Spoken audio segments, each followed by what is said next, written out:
이렇게 해서 이제 다니엘서를 우리가 마쳤고, 이제 오늘은 12장입니다. 오늘 12장 끝내버리겠습니다. 예. 드디어 우리가 이제 절반을 넘어서는 거예요. 제가 이번 주에는 얼마나 감격스럽던지, 와, 드디어 절반을 이제 넘어선다. 특히 이제 이 12장은 이 전체 그 요한계시록 전체 1장에서 22장까지 해서 정중앙에 있는 핵심 주제를 가지고 있는 그런 아주 중요한 장입니다. 12장이 굉장히 중요한 장이에요. 그리고 이렇게 이제 지금 이야기를, 요한계시록 이야기를 쫙 끌어가고 있는 그 흐름으로 봤을 때 11장에서는 한 일의 절반 중에서 앞에 1260일의 이야기를 한 거고, 그리고 뒤에 이제 이 다음 장 13장은 절반의 그 뒷부분 42달의 이야기를 한 거고, 이 12장이 오늘 보게 될 이 12장이 바로 이 한 일의 절반, 이 딱 중앙에 이 한 일의 절반 때 일어날 그 사건들의 초점을 맞춰서 설명해 주고 있는 것이 바로 오늘 12장의 이야기입니다. 그래서 우리가 이제 먼저 12장 한번 읽고, 본문을 읽고 시작하겠습니다. 네, 같이 읽겠습니다. 하늘에 큰 이적이 보이니 해를 옷 입은 한 여자가 있는데 그 발 아래에는 달이 있고 그 머리에는 12별의 관을 썼더라. 이 여자가 아이를 베어 해산하게 되매 아파서 애를 쓰며 부르짖더라. 하늘에 또 다른 이적이 보이니 보라, 한 큰 붉은 용이 있어 머리가 7이요 뿔이 10이라. 그 여러 머리에 7 왕관이 있는데 그 꼬리가 하늘의 별 3분의 1을 끌어다가 땅에 던지더라. 용이 해산하려는 여자 앞에서 그가 해산하면 그 아이를 삼키고자 하더니 여자가 아들을 낳으니 이는 장차 철장으로 만국을 다스릴 남자라. 그 아이를 하나님 앞과 그 보좌 앞으로 올려가더라. 그 여자가 광야로 도망하며 거기서 1260일 동안을 양육하기 위하여 하나님께서 예비하신 곳이 있더라. 하늘에 전쟁이 있으니 미가엘과 그의 사자들이 용과 더불어 싸울세 용과 그의 사자들도 싸우나 이기지 못하여 다시 하늘에서 그들이 있을 곳을 얻지 못한지라. 큰 용이 내쫓기니 옛뱀 곧 마귀라고도 하고 사탄이라고도 하며 온 천하를 꿰는 자라. 그가 땅으로 내쫓기니 그의 사자들도 그와 함께 내쫓기니라. 내가 또 들으니 하늘에 큰 음성이 있어 이르되 이제 우리 하나님의 구원과 능력과 나라와 또 그의 그리스도의 권세가 나타났으니 우리 형제들을 참소하던 자 곧 우리 하나님 앞에서 밤낮 참소하던 자가 쫓겨났고 또 우리 형제들이 어린 양의 피와 자기들이 증언하는 말씀으로써 그를 이겼으니 그들은 죽기까지 자기들의 생명을 아끼지 아니하였도다. 그러므로 하늘과 그 가운데 거하는 자들은 즐거워하라. 그러나 땅과 바다는 화 있을진저 이는 마귀가 자기의 때가 얼마 남지 않은 줄을 알므로 크게 분내어 너희에게 내려갔음이라 하더라. 용이 자기가 땅으로 내쫓긴 것을 보고 남자를 낳은 여자를 박해하는지라.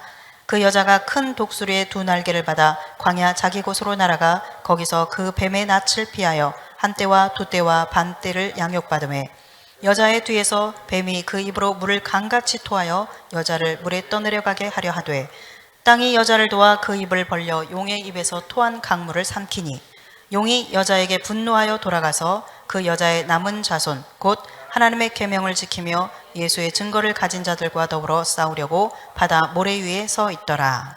아멘. 우리가 이제 이렇게 한번 문단을 나눠보면 1절에서 5절까지는 이 여자가 말하자면 이제 이스라엘이에요. 네, 이 여자가 막 해산을 하는데 용이 이 여자가 낳은 그 남자 아이를 죽이려고 하죠. 예, 삼키려고 하죠. 그런데 결국은 이제 실패하죠. 네, 그 이야기가 나옵니다. 그래서 예수님이죠. 그 남자 아이는. 그래서 예수님과 그 여자가 승리하는 그런 이야기를 하고 있습니다. 그러니까 지금 이 1절에서 5절까지 이야기는 예수님이 초림하시고 그리고 부활하셔서 십자가에 못 박히시고 부활하셔서 하늘로 올라가신 승천까지의 이야기를 하고 있죠. 예, 그 보좌 앞으로 올려가더라 그랬죠. 이 아이가. 그 다음에 이제 6절은 그 여자가 광야로 도망하며 1260일 동안 하나님께서 양육하기 위해서 예배하신 곳이 있다. 그래서 1260일을 이야기합니다. 즉 이것은 한 일의 앞에 그 절반, 그때를 이야기하는 거죠. 그리고 나서 이제 7절에서 9절을 보면 하늘의 전쟁에 대해서 이야기합니다. 여기에서는 누가 이기죠? 미가엘이 이기죠. 예. 하늘의 전쟁이 있는데 여기에서 미가엘이 이깁니다. 그 다음에 이제 10절에서 12절을 보면 여기에서는 지금 하늘에서 음성이 들리는 거예요. 그러면서 하늘에 있는 자들은 즐거워해라. 땅과 바다는 화했다. 그러면서 여기에서 이제 그 승리한 자들의 그 노래, 그들을 이렇게 이제 그 격려하는 그런 음성, 그것을 노래하는 그 이야기가 여기 나와 있고요.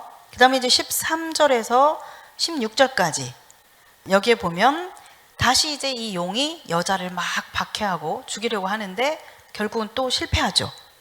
그래서 여자가 다시 이깁니다. 그리고 17절에 마지막 절 17절에 보면 이제 이 용이 여자의 남은 자손에게로 이제 싸우려고 갑니다. 이렇게 이제 나눠볼 수 있어요. 자, 그러면 이제 자세하게 이제 하나씩 한번 이제 보도록 합시다. 일단 12장은 앞에 있는 두 증인의 시대와 11장의 두 증인의 시대와 뒤에 13장의 두 짐승의 시대를 이어주는 역할을 하는 겁니다. 예. 그래서 이때는 한 일의 절반대에 초점이 맞춰진 이야기다. 그리고 여기에서는 특히 용의 패배의 역사를 우리가 딱 볼 수 있는 곳이 바로 여기입니다. 여기 이제 우리가 이게 보면 알겠지만 용이 계속 뭔가를 이렇게 일을 추진을 하긴 하는데 열정적으로 추진을 하긴 하는데 계속 패배하는 모습을 우리가 볼 수 있어요. 그래서 이 지금 12장에서 말하는 것은 용이 어떻게 패배했는지를 지금 보여주는 겁니다. 여기에서. 그리고 이렇게 용이 패배한 모습을 보여주면서 앞으로도 또 패배할 것이지롱 그러는 용이 또 패배할 것을 딱 예견할 수 있도록 해주는 그런 역할을 하는 것이 바로 이제 이 12장 내용이죠. 어떻게 이렇게 그 용이 패배하는지를 보면 우리가 이렇게 4절 5절에 보면 여기에서 이제 이 아이를 낳았을 때 이 아이를 삼키려고 하는데 결국은 이 아이를 삼키지 못하고 이 아이가 하나님 앞으로 쫙 올라가잖아요. 그래서 일단 패배했습니다. 여기서 용이. 그리고 나서 이제 6절에서 보면 여자를 또 어떻게 좀 해치고 싶었는데 쫙 광야로 도망을 했죠. 도망을 하더니 거기서 양육을 받네요. 하나님께. 그래서 또 이 여자를 어떻게 좀 해보고 싶었는데 또 패배합니다. 그리고 나서 이제 7절에서 9절 이렇게 보면은 하늘에 전쟁이 있었는데 미가엘하고 전쟁을 하게 되는데 또 이 전쟁에서도 또 패배를 하죠. 그래서 쫓겨나죠. 땅으로. 그리고 나서 또 13절에서부터 이렇게 16절에도 보면 그래서 다시 이 여자를 이제 또 막 이렇게 해치려고 그렇게 여기 보면 이제 물을 강같이 토해서 떠내려가게 하려고 한다 이렇게 표현을 하고 있죠. 이렇게 했는데 결국은 또 이 여자가 양육을 받죠. 광야에서. 그래서 또 여기에서도 여자를 해치려고 했는데 패배하죠. 용이.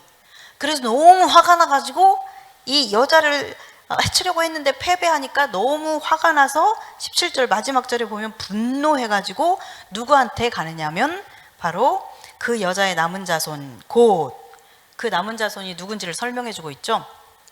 하나님의 계명을 지키며 예수의 증거를 가진 자들. 예수의 증거를 가진 자니까 이게 누구예요? 그리스도인이죠. 예. 그래서 이제 이 그리스도인들을 향하여서 이제 분노하면서 이제 가는. 그래서 이제 이 성도들을 향한 어떤 그 환란이 있겠구나라는 것을 우리가 이제 알 수 있죠. 예. 그렇게 해서 여기에서도 이제 16절까지 해서 이제 계속 용이 패배한 이야기를 하고 있는데 17장에 이제 또 분노해서 그 성도들에게 가는데 그럼 다음엔 어떻게 될까? 궁금하지도 않죠. 또 패배할 거를 너무 잘 알고 있죠. 12장의 이 용의 역사를 통해서 계속 패배의 역사를 기록한 이것을 우리가 이제 보면서 다음에도 성도들을 향해서 그렇게 죽이려고 하지만 패배하겠구나라는 것을 우리는 이제 알 수 있게 되는 거죠.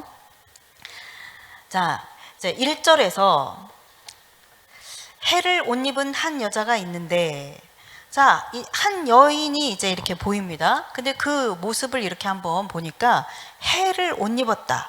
뒤에 이렇게 해가 쫙 비치는 그런 모습을 보이는 겁니다. 자, 이것은 이 이스라엘을 이야기하고 있는 건데, 이스라엘은 하나님께 선택을 받은 그런 민족이죠. 그래서 어떤 하나님의 그 선택받은 민족으로서의 그 은혜와 영광, 어떤 그런 것들을 의미한다라고 우리가 이렇게 이제 생각해 볼 수 있겠죠. 자, 그 여자가 있는데 그 발 아래에는 달이 있다 그랬습니다. 그 발로 딱 달을 밟고 있는 그런 모습이죠. 네. 이 고대의 이방 종교들을 보면 태양신보다도 더 많이 섬긴 것이 달신이에요. 그래서 우리가 이렇게 다니엘에서 볼 때 나보디두스 왕이 달신을 섬기러 10년 동안 아라비아 사막으로 가 있던 거 기억나시죠? 예, 그 달신을 섬겼었어요. 그리고 이제 많은 이제 학자들이 아브라함의 그 아버지를 이야기할 때 그 갈대아 우르 지역에서 그 달신을 섬기는 그런 일을 하면서 신상을 새겨가지고 파는 그런 일을 한 것으로 그렇게 알려져 있습니다. 네, 그래서 이 달신은 고대에 굉장히 많은 인류의 문명이 시작되었던 그 수메르 문명으로부터 시작해서 계속해서 이 달신이 많은 섬김을 받고 있었어요. 그런데 이 여인이 달신 이렇게 발로 딱 밟고 있어요. 이 이스라엘의 위상을 저는 여기서 느낍니다. 오직 유일하신 하나님을 섬기는 이스라엘, 그죠? 모든 열방은 그 많은 그런 신들, 잡다한 이방 신들을 섬기지만 이 이스라엘이라고 하는 나라는 하나님께로부터 부름을 받아서 선택된 민족으로서 오직 유일하신 하나님만을 섬기는 그 민족, 그 나라가 바로 이스라엘이죠. 그래서 바로 달을 딱 밟고 있는 이 모습 속에서 바로 이 이스라엘이 가지고 있는 그런 위상과 사명이죠. 사명. 이스라엘은 절대로 달신을 섬기면 안 되는, 오히려 달신을 발로 딱 밟고 있어야 되는 민족적인 사명이 있는 그런 자들이죠. 예. 근데 이제 결국은 그 민족적 사명을 상실해버리고 자꾸 이렇게 다른 신들, 이방 신과 섞어서 막 이렇게 이제 믿고 이러면서 계속 이제 그 어떤 포로로 민족적인 고난을 이제 겪게 되는 일들이 계속 되는 것이죠. 어찌됐건 이렇게 지금 이 여자를 표현할 때 어떤 하나님의 영광을 입은, 은혜를 입은, 그리고 뭔가 그 유일하신 하나님만을 섬기는 그런 그 부르심 가운데 있는 이스라엘을 떠올리게 합니다. 그 머리에는 12별의 관을 썼다 그랬습니다. 이거는 뭐 해석이 필요 없죠. 딱 읽으면서 이제 연상이 되죠. 그 12지파구나 라는 것을 우리가 알 수 있죠. 그래서 창세기 37장에서도 보면 그 요셉이 이렇게 꿈을 꾸잖아요. 꿈을 꿀 때 그 달과 해와 그리고 11별이, 그러니까 요셉 자기를 뺀 11별이 절을 한다, 그런 표현하죠. 예, 그래서 이 12별 그러면 12지파를 이야기하는구나 라는 것을 우리는 충분히 구약적인 그 배경을 가지고 있는 우리로서는 충분히 이것을 이해하고 그렇게 떠올릴 수 있는 거죠. 자, 이 여자가 아이를 베어 해산하게 되매 아파서 애를 쓰며 부르짖더라 그랬습니다. 자, 이것은 바로 이제 이스라엘을 통해서 메시아이신 예수 그리스도가 태어나는 것을 말하는 것이죠. 그래서 이스라엘이 그 메시아를 탄생시키기 위해서 어떤 겪게 되는 그런 고난, 이것을 표현하는 것이죠. 그래서 우리가 이제 미가서 5장에 보면 그 여인이 막 이렇게 해산을 하려고 배가 아파서 그 여인이 해산하는 것으로 역시 그 메시아가 태어나는 것을 표현할 때 그런 표현을 씁니다. 미가서에서. 그러니까 지금 여기에서의 이 표현도 역시 구약적 배경을 가지고 미가서에서 5장에서 가지고 온 그 배경을 가지고 지금 이 여인이 해산하는 것으로, 예수님이 탄생하는 것을 이 여인이 이렇게 아이를 베어서 해산하는 것으로 그렇게 표현을 한 거예요. 그렇기 때문에 이제 이런 그 구약적인 배경을 가지고 표현하기 때문에 우리가 이런 것들을 딱 읽으면서 이렇게 이거는, 이 여자는 이스라엘이네 라는 것을 우리가 그냥 알 수 있는 거예요. 그 다음에 이제 3절, 한 큰 붉은 용이 있어서 머리가 7이고 뿔이 10이다. 그리고 그 머리에는 7 왕관을 썼다 그랬습니다. 이 용의 이제 그러면서 또 하나가 딱 이렇게 보이는데, 환상이 보이는데, 용이 보이는 거예요. 용. 큰 용이 보이는데 그 용의 모습은 이렇더라 라는 거예요. 이 용의 모습, 머리가 7이고 뿔이 10이다. 이것은 다음 시간에 13장 할 때 할 겁니다. 그때 자세하게 하고, 지금은 이제 여기에다 초점을 맞추면 이제 흐려지니까 그냥 흘러가겠습니다. 그래서 이 용의 모습이 이렇게 생겼더라.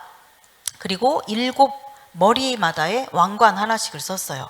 즉 이것은 이제 왕관을 썼다라는 것은 우리 지난번에 4장 할 때 면류관, 관에 대해서 이렇게 할 때 그 2가지의 관이 있다 얘기했어요. 그래서 하나는 디아데마, 이렇게 왕권을 이야기하는 왕권을 가진 자가 쓰는 관, 그럴 때 사용하는 디아데마라고 하는 단어가 있고, 하나는 승리했을 때 쓰는 관, 스테파노스가 있다. 이 2가지가 있다. 그 말씀 드렸죠. 네.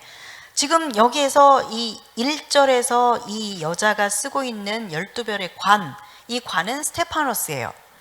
그런데 지금 여기 3절에서 이야기하고 있는 이 용이 쓰고 있는 7 왕관 할 때 이 관은 바로 디아데마죠. 그래서 지금 이 세상 임금이 된 어떤 그런 권세를 가지고 있는 그런 용의 모습, 사단의 모습이라는 것을 우리가 알 수 있죠. 그 다음에 이제 4절, 그 꼬리가 하늘의 별 3분의 1을 끌어다가 땅에 던지더라 그랬습니다. 즉 이 지금 사단이 자기 휘하에 있는 이 자기 수하의 천사들을 3분의 1을 쫙 지금 땅으로 말하자면 파송시킨 거예요. 왜 파송시켰냐면 용이 해산하려는 여자 앞에서 그가 해산하면 그 아이를 삼키고자 했다. 즉 이 여자가 아이를 낳을 텐데 그 아이를 낳으면 죽이도록 하기 위해서 이 자기 수하의 천사들을, 말하자면 악한 천사들이죠. 타락한 천사들이죠. 3분의 1을 쫙 뿌린 거예요. 자, 그래서 그 여자가 해산을 하면 아이를 삼키려고 한다. 자, 이것이 역사적인 어떤 사건인지 여러분 이제 짐작하시죠? 헤롯 대왕이 바로 이 예수님이 태어날 때, 그때 이 베들레헴 지역에 있는 이 2살 밑으로 모든 아이들, 남자아이들을 다 죽이라고 명령하죠. 이 예수님을 죽이기 위해서 그런 어떤 이제 사건들을 우리가 떠올릴 수 있죠.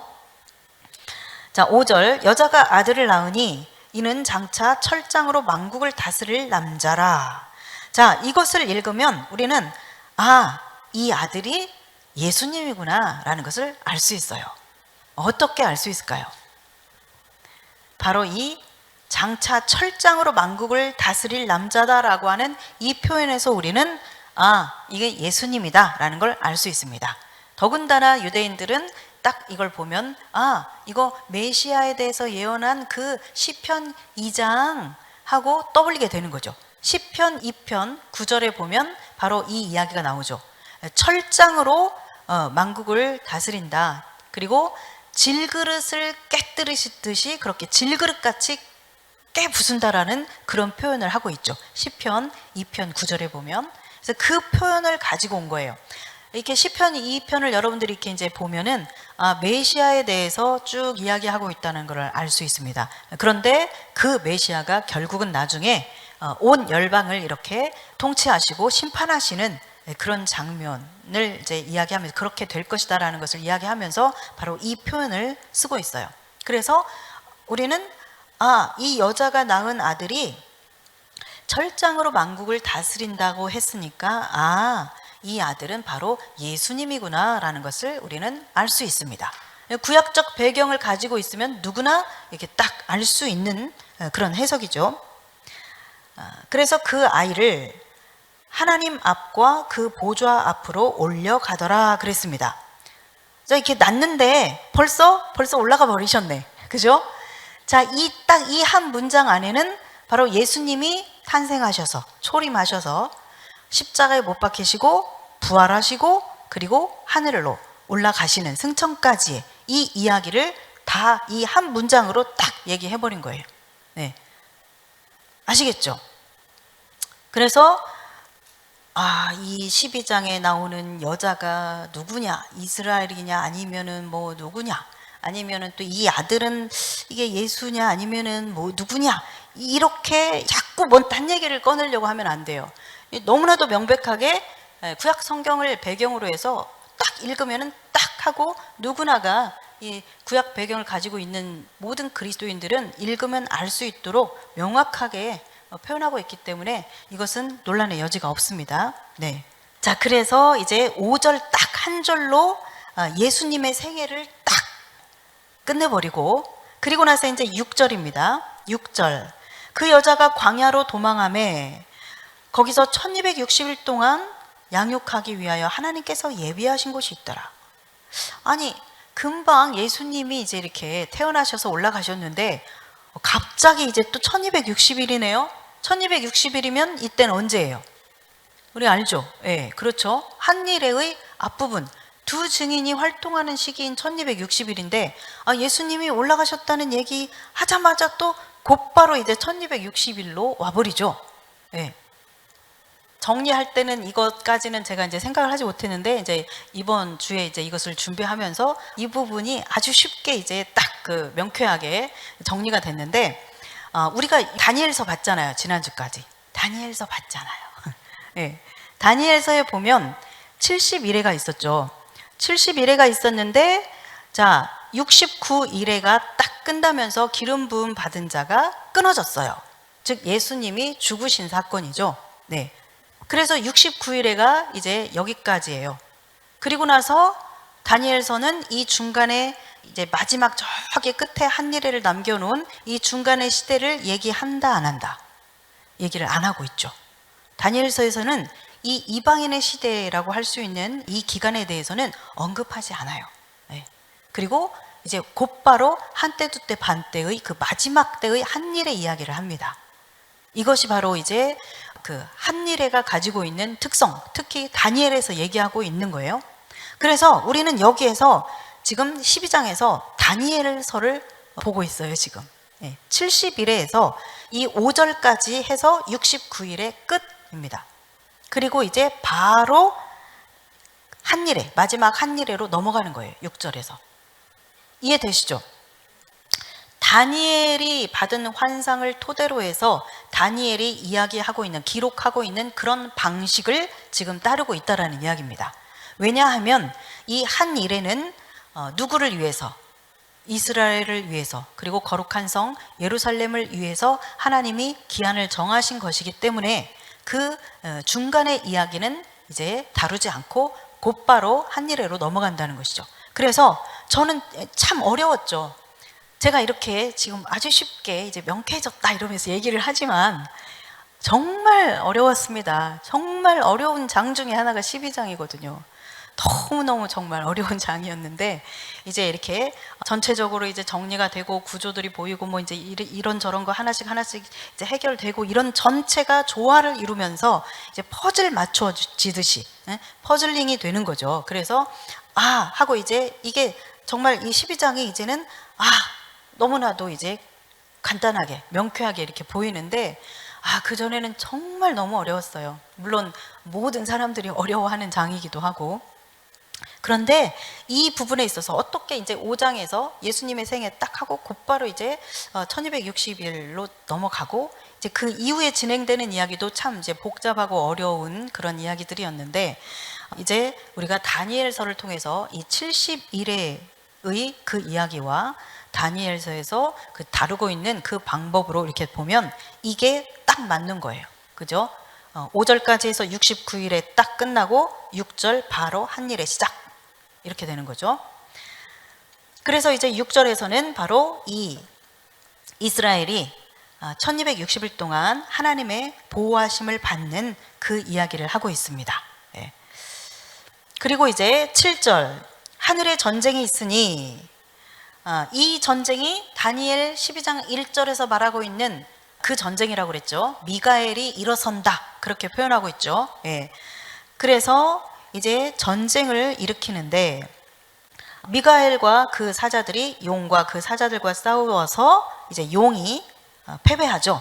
8절에 보면 더 이상 이제 하늘에서 그들이 있을 곳을 얻지 못하고, 9절 큰 용이 내쫓기니, 그렇습니다. 그래서 이 용이 누군가 하면 바로 옛뱀. 왜 옛뱀이라고 했을까요? 창세기 3장 그 옛날 아, 옛날이요. 그 옛날에 그 뱀. 에덴 동산에서 그 처음부터 인간에게 접근해서 그렇게 타락시켰던 그 옛날의 그 뱀 안에 들어갔던 그 사단이죠. 그래서 옛뱀, 마귀, 사탄, 그렇게 여기 본문에서 그 용이 누군지에 대해서 해석해주고 있죠. 그래서 이제 이 사단이 지금 땅으로 내쫓기는 이야기가 바로 여기에 나옵니다. 자, 그래서 이제 우리가 다니엘서를 한번 보면 다니엘 12장 1절에서 3절 여기를 보면, 자, 미가엘이 일어나서 이제 전쟁을 일으킵니다. 예. 일단 한 일에 딱 절반이 되면 가장 먼저 이제 발생하는 그 일이 무엇인가? 바로 미가엘이 일어나서 전쟁을 일으킨다. 즉 하늘에서 지금 전쟁이 일어나는 것인데, 미가엘이 지금 일으킨 전쟁이니까 이것은 이스라엘과 관련이 있는 그런 거죠. 그래서 한 일의 절반이 되면 이스라엘에서 뭔 일이 일어난다 이 말이에요. 하늘의 전쟁을 통해서 이 땅에서 어떤 일이 일어나겠죠.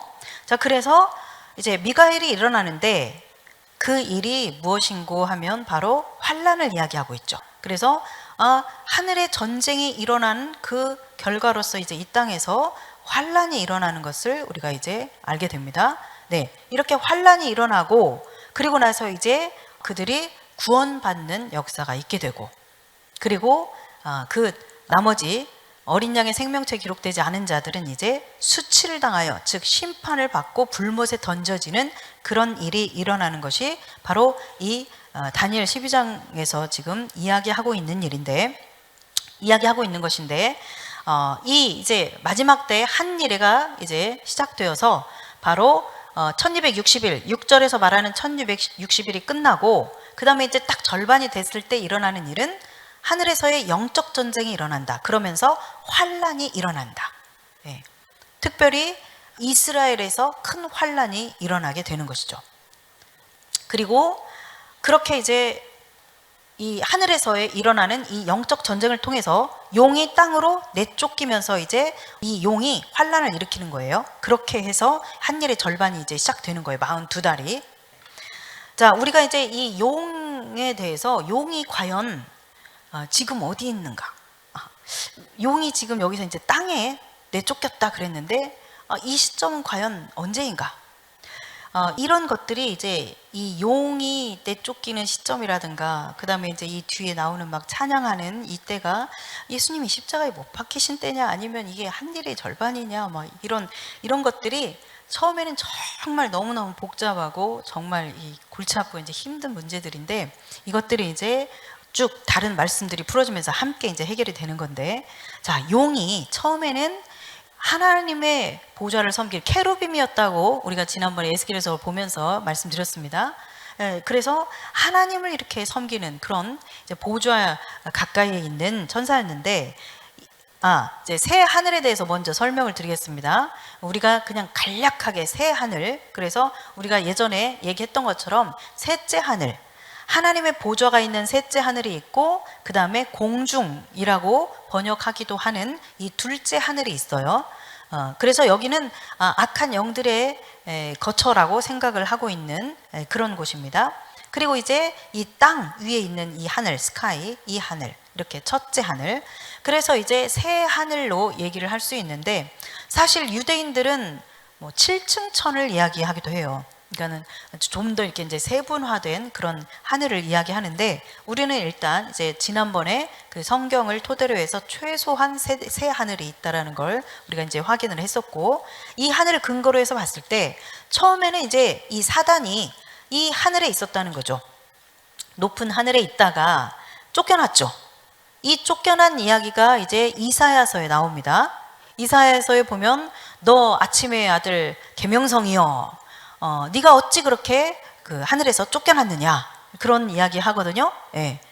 이 옛날에 타락하여서 하나님 앞에 교만함으로 도전하면서 타락하여서 쫓겨났을 때를 이야기합니다. 그리고 나서 이제 이 요한계시록 12장에서 우리가 지금 보고 있는 여기에서 또 한 번 쫓겨나는데, 여기에서 이 하늘에서 쫓겨났다라고 할 때 이 하늘은 바로 이 공중을 말하는 거예요. 둘째 하늘인 것이죠. 그래서 둘째 하늘에 있다. 이 마지막 때 이제 한 일의 절반이 되면 이제 완전히 땅으로 쫓겨난다라고 그렇게 말씀드렸습니다.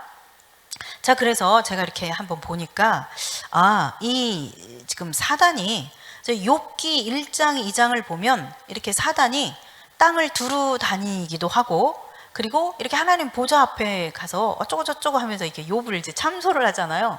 뭐 그런 얘기도 하죠. 예.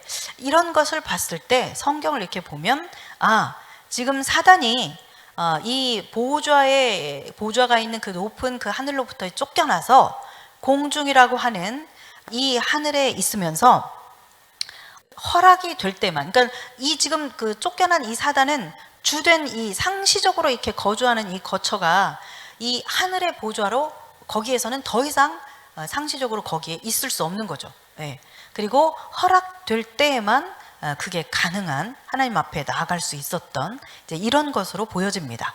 예. 그래서 이렇게 땅도 제한적으로 땅과 이 하늘, 그 하나님의 보좌 앞에 이렇게 나아가는 것을 봤을 때 이 지금 쫓겨나서 이제 둘째 하늘로 쫓겨난 이 사단이 그렇게 제한적으로 허용이 될 때에만 이렇게 이제 출입을 했던 것으로 이렇게 우리가 알 수 있죠. 자, 그래서 이사야 14장 12절을 보면 우리가 이제 이것을 이해할 수 있는 말씀인데 같이 한번 읽어보겠습니다. 너 아침의 아들 계명성이여 어찌 그리 하늘에서 떨어졌으며 너 열국을 엎은 자여 어찌 그리 땅에 찍혔는고 그랬습니다. 자, 여기에서 어찌 그리 하늘에서 떨어졌느냐라고 할 때 이 부분은 어디라고 그랬죠? 네, 그 처음에 이제 쫓겨났던 그때이고, 그 다음에 이제 이사야가 그러니까 이 두 가지를 이제 한 번에 이제 이렇게 그 이야기를 하는 것인데, 너 열국을 엎은 자여 어찌 그리 땅에 찍혔는고 그랬죠. 자, 열국을 엎었다라고 말하고 있는데 사단이 처음에 하늘에서 이제 쫓겨났을 때는, 둘째 하늘 공중으로 쫓겨났을 때에는 열국이 있었어요, 없었어요? 없었죠. 예. 그런데 이 열국, 모든 열방의 민족과 나라들을 엎어버렸다라고 얘기하고 있죠. 그러니까 지금 너 열국을 엎은 자여 어찌 그리 땅에 찍혔는고, 이 말은 지금 요한계시록 12장에 해당되는 이때의 이야기인 거예요. 그래서 사단은 그렇게 하늘에서 이제 둘째 하늘로 공중으로 쫓겨났고, 그리고 이제 지금 공중 권세 잡은 자로서 그렇게 활동하면서 이제 한 일의 절반이 되었을 때는 이제 완전히 땅으로 쫓겨나게 된다라고 하는 것입니다.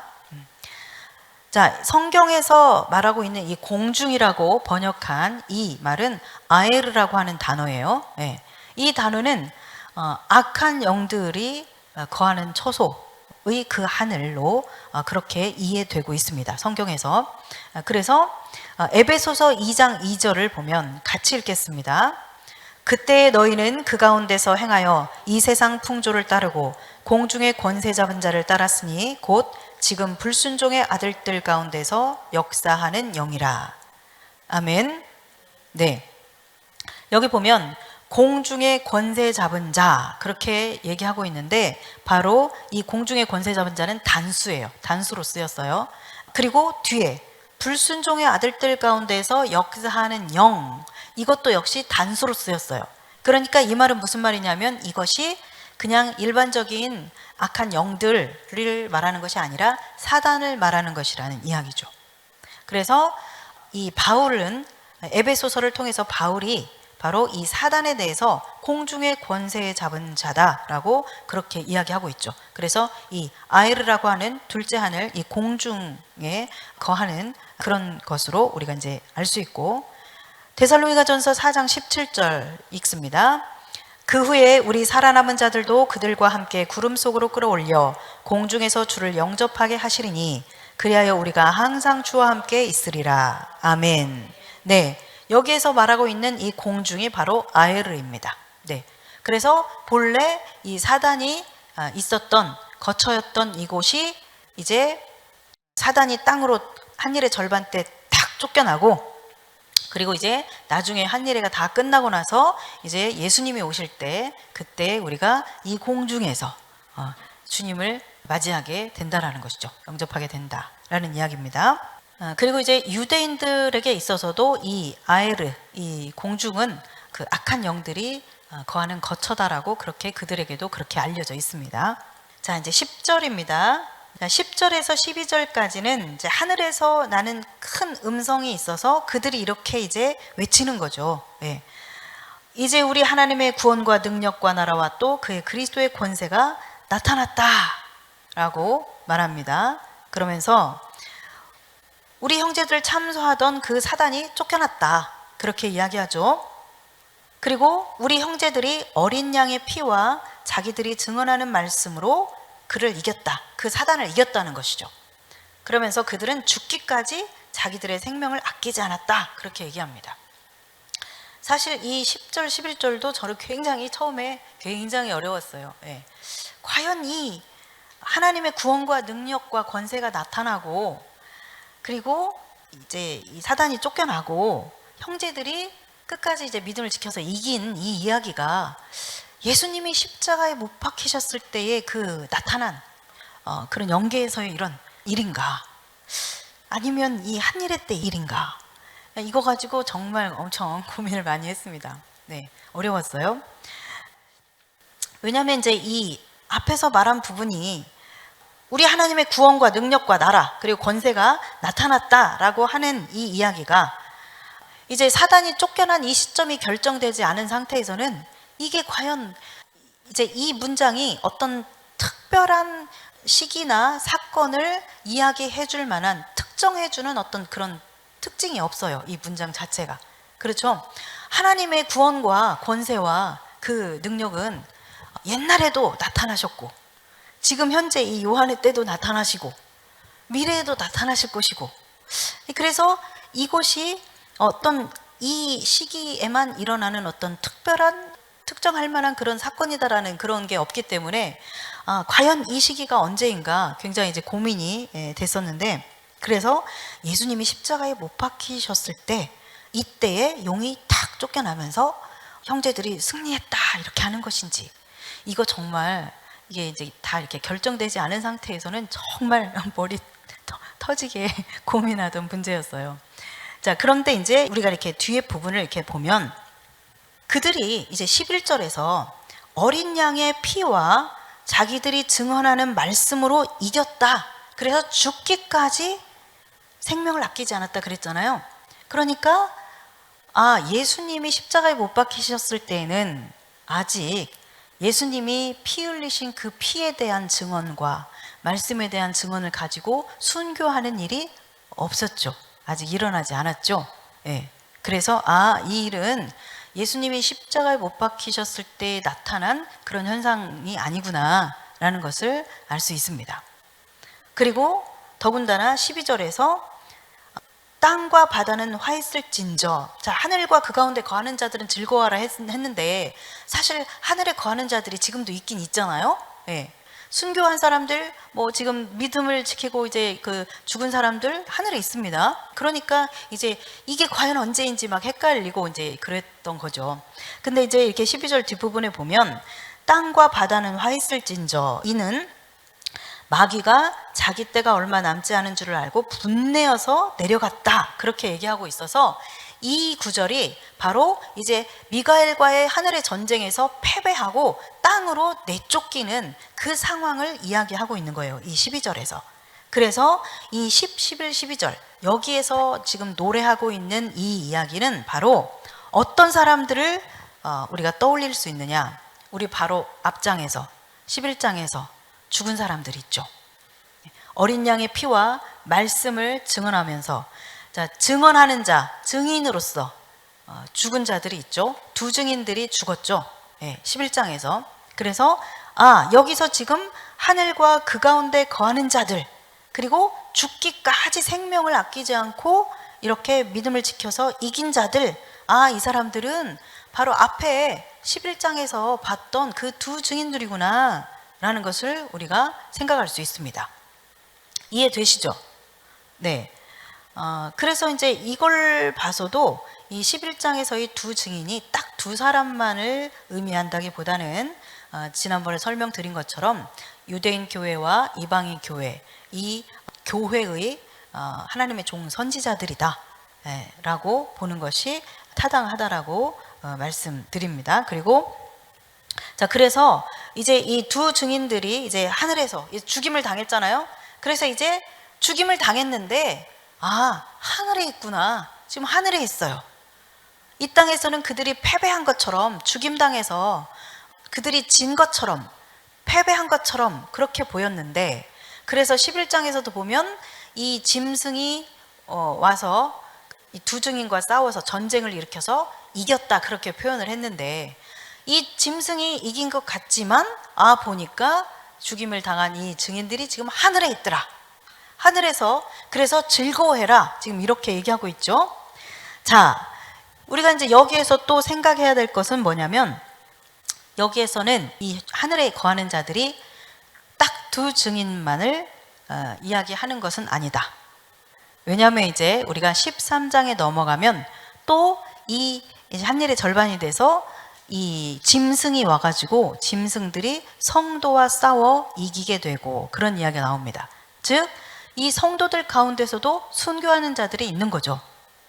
그러면은 13장 이야기도 42달 딱 그때만의 이야기를 하는 것이 아니라 이제 한일의 절반 때의 이야기를 하면서 이제 그 이후의 이야기를 하거든요.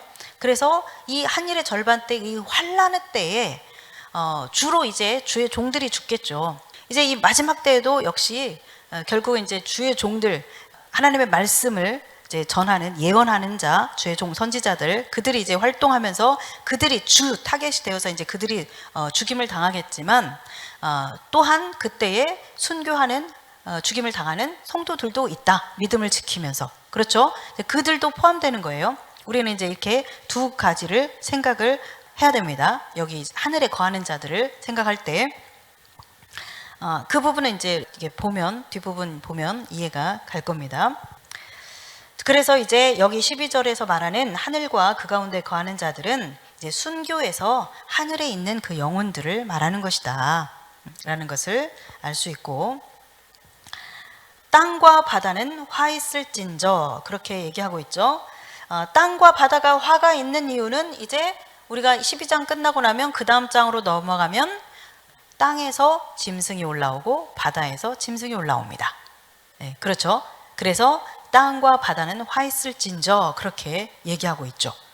그리고 이제 왜 그들이 그렇게 이제 땅과 바다에서 짐승이 올라오면서 그들을 통해서 창세로 이후로 어린 양의 생명책에 기록되지 않은 그런 사람들은 다 이 짐승의 우상에게 경배하면서 그들이 결국은 멸망으로 불못에 던져지는 그러한 화를 입게 될 것이기 때문에 그렇습니다. 네.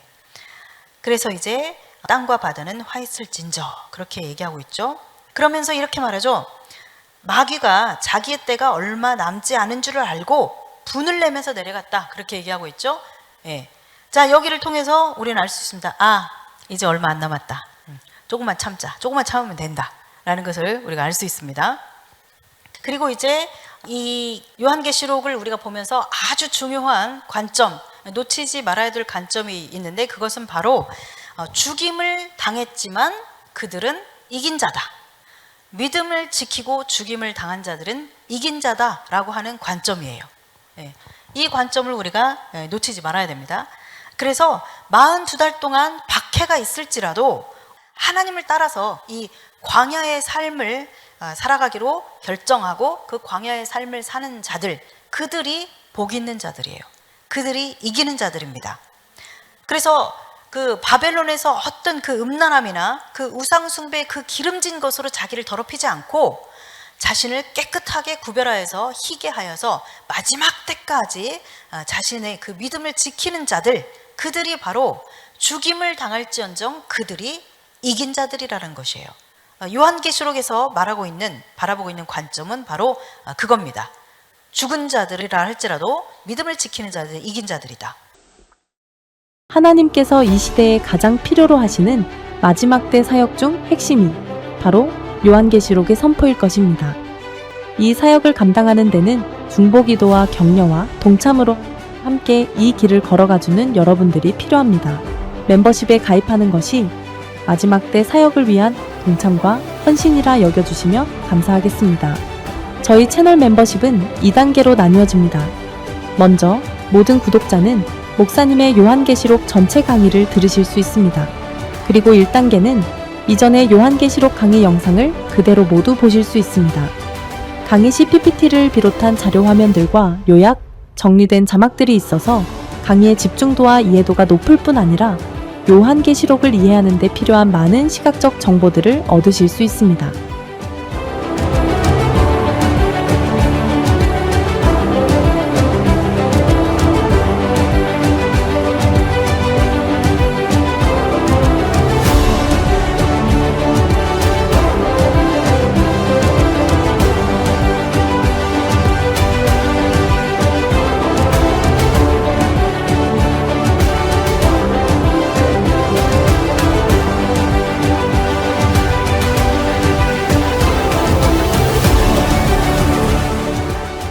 풀어주실 것입니다.